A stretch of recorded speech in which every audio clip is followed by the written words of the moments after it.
ನಿಮ್ಗೆಲ್ಲ ಗುಡಿ ಮಾಹಿತಿ ಗೊತ್ತಾ ಗೊತ್ತಿಲ್ವಾ? ಹೇಳ್ಬೇಕಾ? ಈ ಊರ ಹೆಸರು ಬಂದು ಭಿಕ್ಷಾಲಯ ಅಂತ ಕರೀತಾರ. ಹಳೆ ಹೆಸರು ಭಿಕ್ಷಾಲಯ, ಇವಾಗಿನ ಹೆಸರು ಬಂದು ಬಿಚ್ಚಾಲಿ ಅಂತ ಆಗಿದೆ. ನೀವೆಲ್ಲ ಮಂತ್ರಾಲಯಕ್ಕೆ ಹೋಗಿ ಬಂದ್ರ ಎಲ್ಲಾರು? ಮಂತ್ರಾಲಯದ ಹಳೆ ಹೆಸರು ಮಾಂಚಾಲಯ, ಇವಾಗಿನ ಹೆಸರು ಬಂದು ಮಂತ್ರಾಲಯ ಅಂತ ಆಗಿದೆ.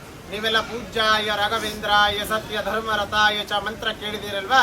ಆ ಮಂತ್ರ ಶುರುವಾಗಿದಂತಹ ಜಾಗ, ಸ್ಥಳ ಇದು. ಆ ಮಂತ್ರ ಬರೆದಿದ್ದು ಮಹಾನುಭಾವರೇ ಅಪ್ಪಣ್ಣಾಚಾರ್ ಅವರು. ಅಪ್ಪಣ್ಣಾಚಾರ್ ಅವರು ಯಾರು ಅಂದ್ರೆ ರಾಘವೇಂದ್ರ ಸ್ವಾಮಿಗಳವರ ಶಿಷ್ಯರು. ಇವರು ಹುಟ್ಟಿದಂತಹ ಊರು ಇದೇ ಊರಲ್ಲಿ.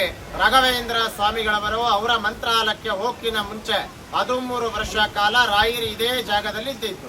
ಅವರಿಲ್ಲಿ ಇರೋ ಕಾಲದಲ್ಲಿ ನಿಮಗೆ ಎದುರುಗಡೆ ಬೃಂದಾವನ ಕಾಣಿಸ್ತಾರ ಎಲ್ಲರಿಗೂ? ಇದೇ ಕಟ್ಟೆಯ ಮೇಲೆ ಸಾಕ್ಷಾತ್ ಶ್ರೀ ರಾಘವೇಂದ್ರ ಸ್ವಾಮಿಗಳವರು ಒಂದಲ್ಲ ಎರಡಲ್ಲ 13 ವರ್ಷ ಕಾಲ 13 ಇಯರ್ಸ್ ರಾಯರು ಇಲ್ಲಿ ಜಪ ತಪ ಅನುಷ್ಠಾನ ಹೋಮ ಮತ್ತೆ ಹವನಗಳ ಮಾಡಿದಂತಹ ಸ್ಥಳ ಇದು. ರಾಯರು ಜಪ ಮಾಡ್ತಿರುವಂತಹ, ತಪಸ್ಸು ಮಾಡ್ತಿರುವಂತಹ ಕಟ್ಟೆ ಇದು. Place of meditation place.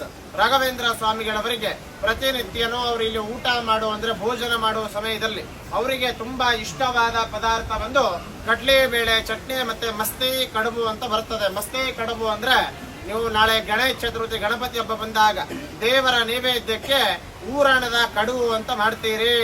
ಊರಣದ ಕಡುಬು ಅಂದ್ರೆ ಮೋದಕ ಅಂತ ಕರಿತೀರಿ. ಅದು ರಾಯರಿಗೆ ಫೇವರೆಟ್ ಪದಾರ್ಥ. ಇವಾಗೂ ನೀವು ನೋಡಬಹುದು ರಾಘವೇಂದ್ರ ಸ್ವಾಮಿಗಳವರಿಗೆ 400 ವರ್ಷದ ಹಿಂದುಗಡೆ ಅವರಿಗೆ ಬಳಸ್ತಿರುವಂತಹ ವರಳ ಕಲ್ಲು ಗ್ರೇನಿಂಗ್ ಸ್ಟೋನ್ ಇವಾಗೂ ಇದೆ, ರುಬ್ಬಗುಂಡು ಅಲ್ಲಿ ಮೇಲ್ಗಡೆ ಬರ್ತದೆ. ಹೋಗ್ತಾ ನೋಡ್ಕೊಂಡು ಹೋಗಿ. ಇದು ಬಂದು ರಾಘವೇಂದ್ರ ಸ್ವಾಮಿಗಳವರ ಶಿಷ್ಯರ ಅಪ್ಪಣ್ಣಾಚಾರ್ ಅವರ ಬೃಂದಾವನ ಅಲ್ಲ.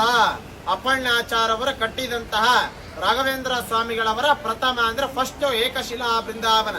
ಏಕಶಿಲಾ ಅಂದ್ರೆ ಒಂದೇ ಶಿಲೆ, ಒಂದೇ ಕಲ್ಲಲ್ಲಿ ಬೃಂದಾವನ ಕಟ್ಟಿದ್ದು. ರಾಘವೇಂದ್ರ ಸ್ವಾಮಿಗಳವರು ಅವರ ಶಿಷ್ಯರಿಗೆ ಜ್ಯೋತಿ ರೂಪದಿಂದ ದರ್ಶನ ಕೊಟ್ಟಿರುವಂತಹ ಫಸ್ಟ್ ಬೃಂದಾವನ. ನೀವೆಲ್ಲ ಮಂತ್ರಾಲಯಕ್ಕೆ ಹೋಗಿ ಬಂದ್ರಲ್ಲ ಎಲ್ಲಾರು?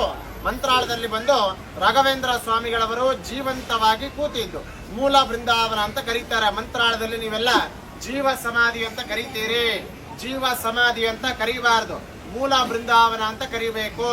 ಆ ಮೂಲ ಬೃಂದಾವನ ಆದ್ಮೇಲೆ ಇದೇ ಜಾಗದಲ್ಲಿ ಫಸ್ಟ್ ಏಕಶಿಲಾ ಬೃಂದಾವನ ಆಗಿದಂತಹ ಸ್ಥಳ.